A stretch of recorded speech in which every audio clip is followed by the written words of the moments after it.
whenever I hear you talk about this, you're ignoring the whole other half of it. Like just talking about how in 1948, these other Arab nations wouldn't agree to recognize Israel. It's like, yeah, but why is that? Like what happened throughout 1947 and 1948? Look, the UN partition, the General Assembly in the United Nations had no authority to create nations. They put a recommendation, a partition recommendation that gave the Zionists 56% of the land and the Palestinians 44% of the land. And this was by no argument fair. There is nobody who could possibly argue that either the Jewish population or the Jewish percentage of land owned justified them getting 56% of the land. But the Jews immediately started violently evicting Palestinians out of their side of the partition.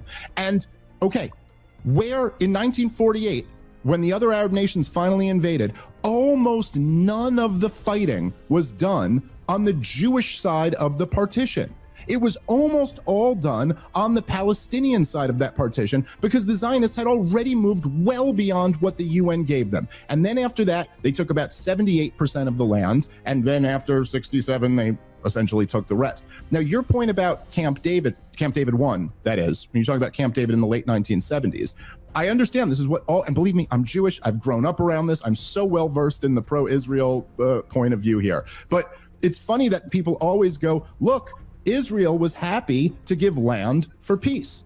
And okay, that's one way to look at it. Another way to look at it is that they got peace.